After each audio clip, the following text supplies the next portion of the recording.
should we talk about some centenary stuff? Let's do it. I So told you that you keep me on for way longer than you planned. Oh no, so no, because I enjoyed because I listened to your podcast, so I understood that. Oh yeah, I'm going to get along with this guy completely.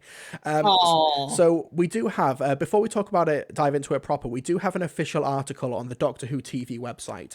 The Master Daleks and Cybermen return for Centenary Special. So first look at the Centenary Special. Jodie Whittaker's final episode has revealed the return of the Doctor's biggest adversary, the Master, played by Sacha Dhawan. For the first time since the revival, the Master, the Daleks, and the Cybermen will all feature in one single story. Comes out in autumn 2022. And Chris Chibnall says, Jodie's final feature-length story contains a plethora of treats and surprises for audiences and fans, not least the return of two of the most beloved companions in the show's history. They'll be helping the Doctor fight on three fronts against her deadliest enemies, the Master, Daleks, and Cybermen, in one huge story. For the BBC centenary, we'll be celebrating the past, present, and future of Doctor Who in a fittingly thrilling, epic, and emotional send-off for the 13th Doctor. And as we saw in the trailer, Janet Fielding and Sophie Aldred are going to be returning as Tegan and Ace, respectively. And also we've got Vinda and Kate Stewart, played by Jacob Anderson, and Gemma Redgrave as well. Jam-packed centenary. Troy, take us home. What are you thinking? mate, don't like. So with that, I'm going to explain it by self-promoting myself. I hope that's all right. But Go for it.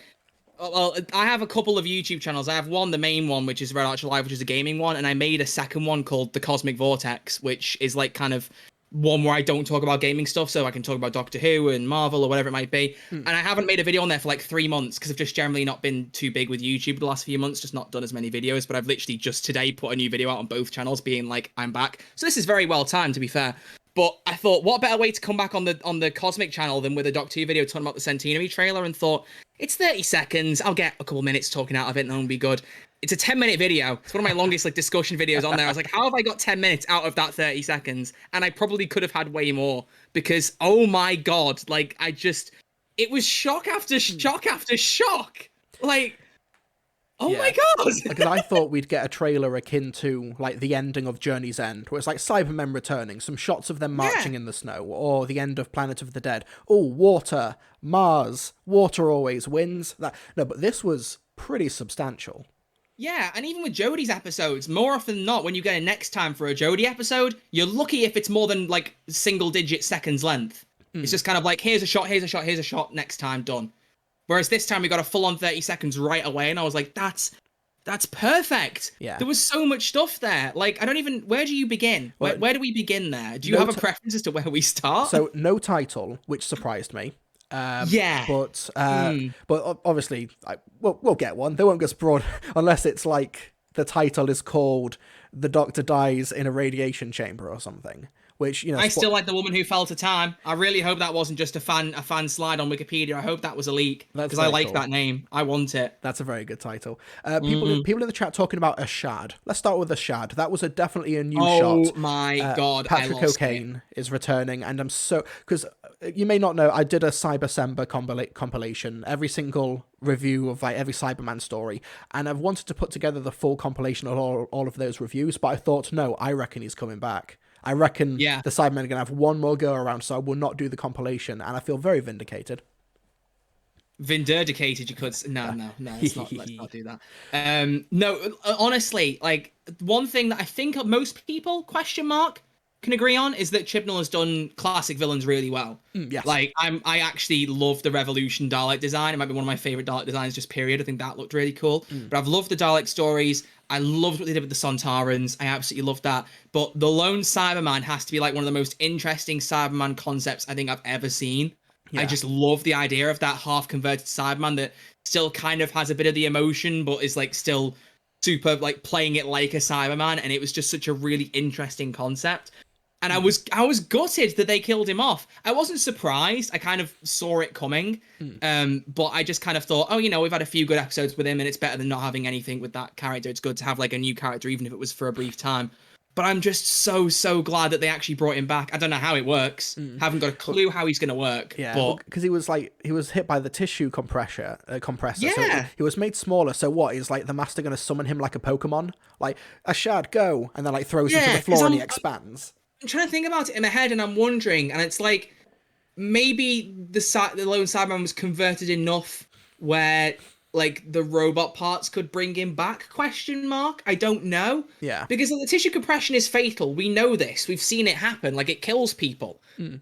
So I'm like in my head, I just keep replaying the ending of Time as Children, thinking, how does that actually work? And I'm thinking, well, we heard him say at the end of Time as Children, all of you through here now. So we know he escaped the whole death particle thing, which it's the Master. Of course he did. And I'm, by the way, sad we didn't see the Cybermasters in that trailer. I know they're there, but like, Yeah. not seeing a shot of them was kind of weird. But like, we know they got out, so maybe he grabbed a Shad at the same time. I don't feel like he would have had time to pry the bomb out of what was his name? Ko What was Sharmus. the guy's name? Ko Sharmus out of his hand as they were trying to escape. But maybe he did. It's the Master. Stranger things have happened. Yeah. So he's obviously maybe he's done something like that and brought him back and made him more obedient to him and his Cybermasters and his Cybermen. I don't know, because the Master's still got the Cyberium in him. You got to remember that. That's not gone anywhere. Yeah. So the Cybermen could just literally be master villains yet again for that special. It might not be 3 isolated things the way they're making it sound. It could be that the Daleks show up and then the Cybermen are there as the Master's henchmen, because that seems feasible. I don't know. Yeah, well, that article said like companions helping the Doctor fight on 3 fronts, and we see the Daleks with plungers for the first time in this era of the show as well, which people are very happy about. I can take or leave the plungers, but there's the great shot in the trailer, and I'm pretty confident it's Ace hitting a Dalek with a baseball bat. Which is classic Ace from the 1980s. I miss that, because I've seen that picture and I don't remember seeing that at all. It's like a couple of frames from like maybe 2/3 of the way through the trailer. It's a Dalek and it's showered in sparks, but I'm pretty confident. It right here. I literally have the trailer ready, so I'm just going to look very quickly. I'm pretty confident it is Ace in her leather jacket with a rucksack, similar to her 80s costume with a baseball bat. Maybe not. Maybe I'm just... I see the shot. Maybe I'm trying to How will do it. people, like... I don't even... I only did that because I had to slow down it for my Ace video that I dropped. So I had to slow down the footage and then slow it down further. So, yeah, Remembrance of the Daleks. That's very Ace. That's on your homework sheet for classic series research. Plus, it's just a great story. Remember, it's like 10 out of 10 great. Yeah. So yeah, Ace and Tegan as well, because like Tegan left after Resurrection of the Daleks in the mid-80s, and it didn't really feel like there was much more from that story. Like she just got miserable traveling with the Doctor, she stopped enjoying it and then left. Whereas Ace feels like there is like some loose ends there, because you've seen the TV movie recently, of course, with you and Crispy. So we never see a conclusion to Ace's story. That is a loose end, which is why I think so many people have wanted her to return. Tegan is a loose cannon in terms of like returning, but I'm happy she's here. Yeah, I'm just glad to see that any kind of continuity like that bringing people back, and I'm hoping that because Kate Stewart's here, that Osgood will be there. I mean, Osgood is literally in Doctor Who Redacted, from what I've read. Yes. So it's not like Ingrid Oliver is against returning. So bring her back, please. Thanks. We got a phone call with Kate Stewart and Flux. So can we get Face next time? That'd be great. I want to see her incorporate Capaldi into her outfit.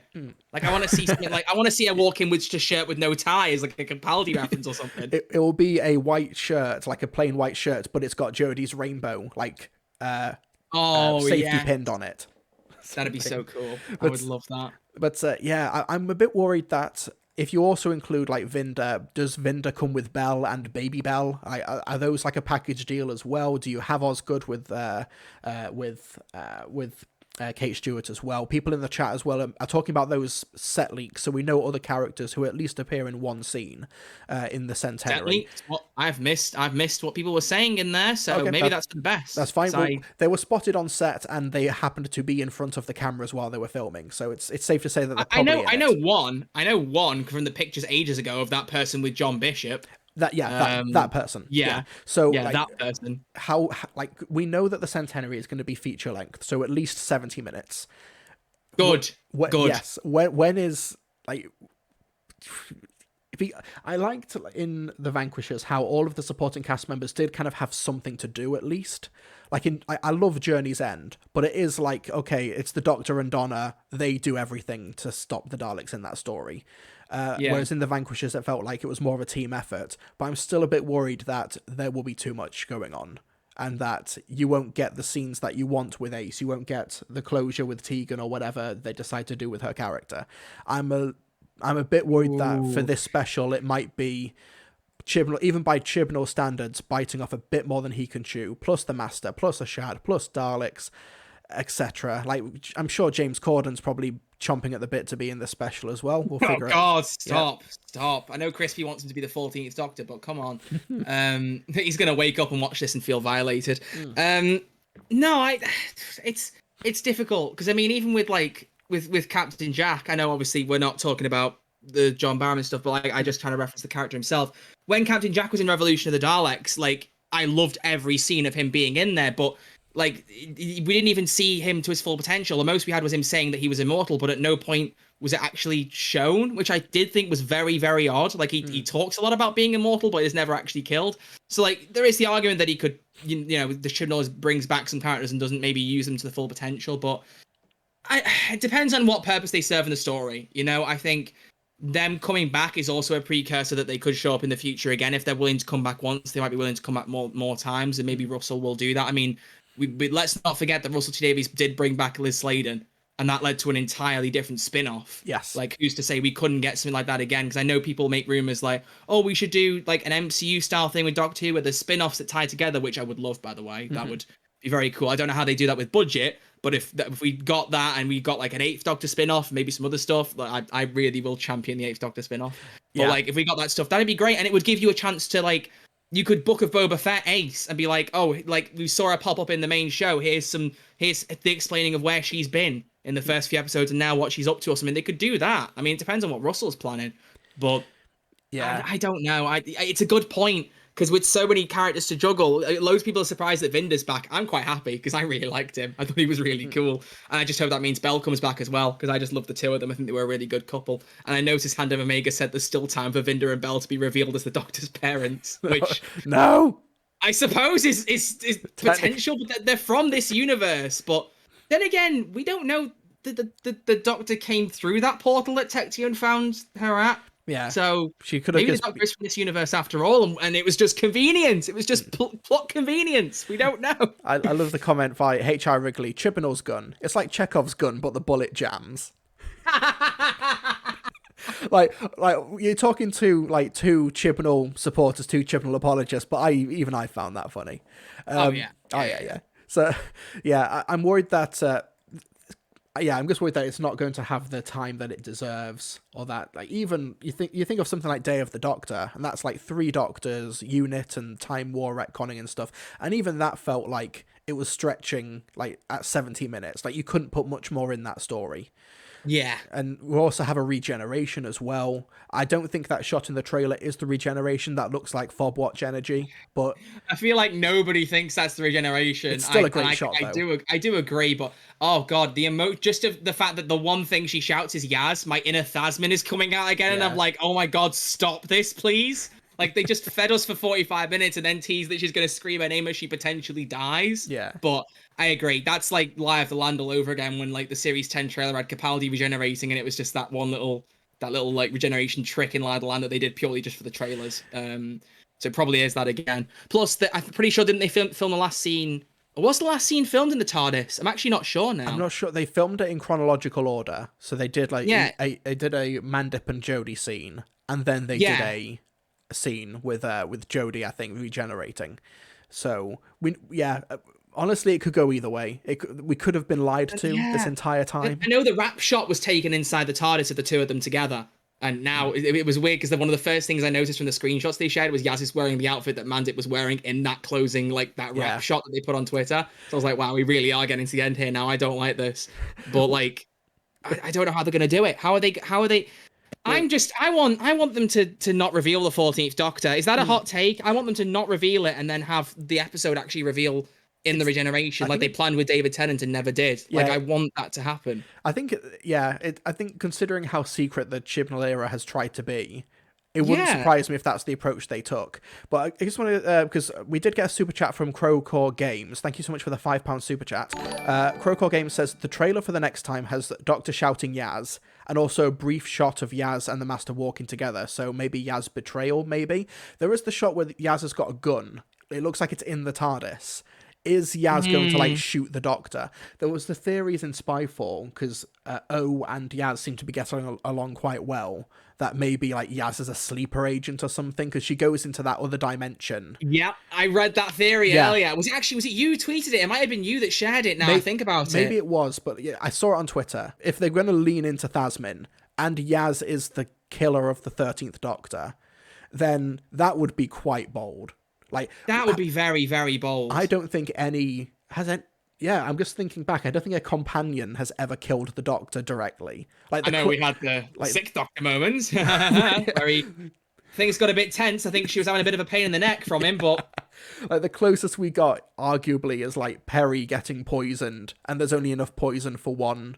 Is like the closest for the 5th Doctor, but even then, that's really stretching the definitions. Yeah, that's a bit of a reach. Yeah, I don't know. Like that theory does make sense because I know some people did criticize that in Spyfall, where it was like, why is Yaz just in the weird dimension and then suddenly out of it? Like, what was the point? Was that just to move her from one place to the other? And it's like, it is odd. It would make sense if he'd done something there. And he does say in the cliffhanger, "Stick with me, Yaz, because I control everything." Yeah. Am I reaching too far now? No, am I reaching on the theory? Considering that the Timeless Child was set up as a throwaway line in the Ghost Monument, I honestly don't think you can underestimate Chibnall planting seeds very early. Good point. That's a good point. Also, Troy, have you seen The Twin Dilemma, the first 6th Doctor story? I've seen the first, I think maybe a bit of the second part of that serial. I've seen the first part of it. I know that much. So when Harry puts in the chat, Yaz is an alien spy, do you know what he's referring to? Yeah. Just the music as he goes to strangle her. Yeah, it's a weird one. It's a weird one. Alien spies. But yes, I think that would be like, because when it comes to regenerations, both classic and revived, I love that. It's always the understated regenerations that I gravitate to the most. Like the Daleks don't kill Eccleston's Doctor; it's sacrificing himself for Rose. It's not the Time Lords for Tennant; it's sacrificing himself for Wilf. Stuff like that. Like that's the regenerations that I really gravitate towards. And I'm hoping that something. Obviously, it becomes predictable, but that's where I think Doctor Who kind of finds its heart. It's always the like save yourself for one person as opposed to saving the universe. Like. It becomes predictable, but it works. It's in character.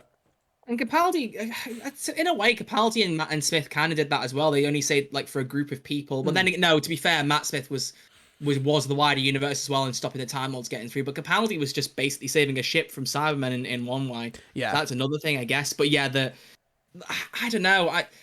There's some regeneration stories that I love more than others. I think my favorite is probably going to be The End of Time, and I don't think that will ever change. There are just some scenes in that, and you'll probably know there was a whole bit in the TV movie episode of the podcast saying about the Wilf and 10 scene. That whole thing of you're the most wonderful man, and I don't want you to die. That is like one of my favorite scenes in the show. I love that. My heart out. Why don't you? Yeah. It's beautiful. I'm desperate to meet Bernard Cribbins. He was going to be at that London Comic Con I met Jodie, and he cancelled. And he's now announced he's going to the next London Comic Con. I'm genuinely considering going just for him and Philip Glenister. That's where we're at. How much I love him. That's it's a problem.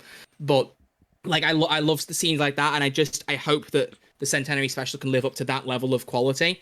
Because I want it to have that kind of end of time level feel, and I know that's a hot take because I've seen people saying that they want it to be a lower key thing, as you're saying, where it's kind of like a story where the Doctor does just die at the end, and it's not because of a big face-off, it's because of something small. I like the idea, but I also kind of like the blaze of glory. I kind of like seeing everything come together for one big final thing, and I think that's probably Moffat that's trained me for that. You know, you're used to these big story arcs, whereas with Tennant you didn't have it as much. But with Jodie, we know now that they planned from the start to do a 3-year story that had these distinct points and distinct plot reveals and all this sort of stuff. So I kind of don't see it going anywhere else. I kind of see it being this big final face-off, and we kind of know it now from the reveals and everyone coming back that it's going to be a big face-off, you know? Whether you like it or not, she is the Doctor, and this is the face-off. No, you know? Yeah. We got Marshall H _ in the chat. Thoughts on Dan holding a sonic screwdriver whilst wearing the orange spacesuit with a smashed helmet in one of the promotional photos. Don't know if he's holding a sonic? Yeah, he's holding Jodie's Sheffield Steel one in his right hand. What? I'm getting a picture of it right now. So yeah, yes. So yeah, we've seen shots of Dan in the spacesuit, and also the 13th Doctor in the same spacesuit as well. Which honestly, in that photo, I'm a straight dude, I gotta say, but John Bishop is Same. Yep. I he looks good in that suit. I did not notice the Sonic. That's got me there. No, I love that shot. That honestly, It's very photogenic. very very quick on the off the mark, but the shot of Jodie in the spacesuit might be one of my favorite like promotional images of the entire era. That's such a good photo. I love John Bishop's one, don't get me wrong, but just the Jodie shot of her in the spacesuit, that's top tier for promotional images for Doctor Who. I love that image. But yeah, the amount of teaser images that have come out, like there's loads they've put out at once, maybe because they expect obviously everyone's gonna be like, give us more. We need more images, which is very true. Give us everything you possibly can. But the spacesuit tradition, I'm so glad they're doing it.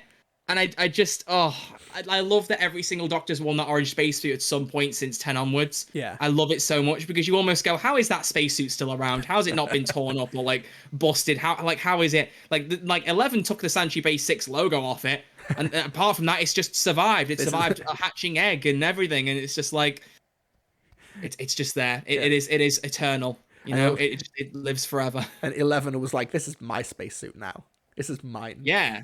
And then in Capaldi's run, apparently he just has loads of them because Clara gets one, the girl gets one in Kill the Moon. Everyone gets a spacesuit. He just Oprahs it. But yeah, so I think, have I shared everything now? Yeah. If I can just slide one last, like, just to kind of sum up my things, just to thank you, because go for it. This is a blast for one thing. This was really, really cool. It was an honor for you to ask me to be on here. No, thanks so much for joining. Thank you for input on Legend of the Sea Devils and for the centenary and for chatting all things podcast and conventions as well. What I will say, for the centenary, if I can give you a couple of stories to check out of the classic series. So, Remembrance of the Daleks for Ace. I've heard so much about that. Yeah, I need to watch Remembrance of the Daleks, Ghostlight, and Survival. I think those are your big three. Gotcha. For Tegan, you want to watch Resurrection of the Daleks, because that's her departure.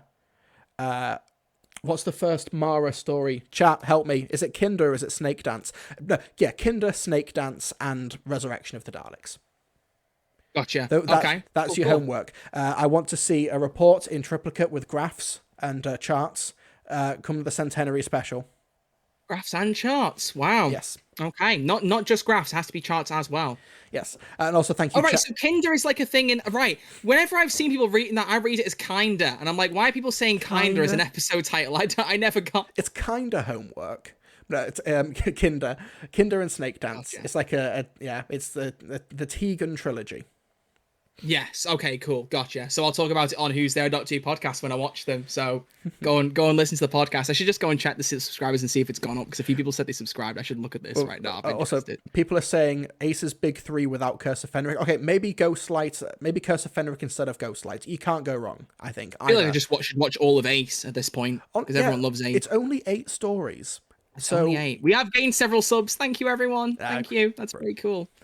That's very cool. But Troy, thank you so much for being here this evening, and here longer than planned, but it has been a pleasure. And how long have we been? I've been on here for like an hour and a half nearly. I did this to Crispy stream. He asked me to come on so we could talk about the podcast on there, and then we ended up just having an hour of chatting. We basically recorded a podcast episode just on the stream, which I found really hilarious. A friend of the live stream is Josh from Who Knew, a Doctor Who podcast, and yes, he's lovely. Yeah, he is lovely, and our interview went like an hour over time.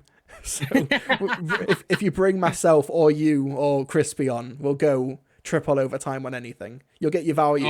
He knows that I've said I love his show and would love to appear on it. He's well aware. He knows. I literally emailed him when he first started out, and I was like, "You ever want someone who's a big Doctor Who fan?" And that was before Who's There.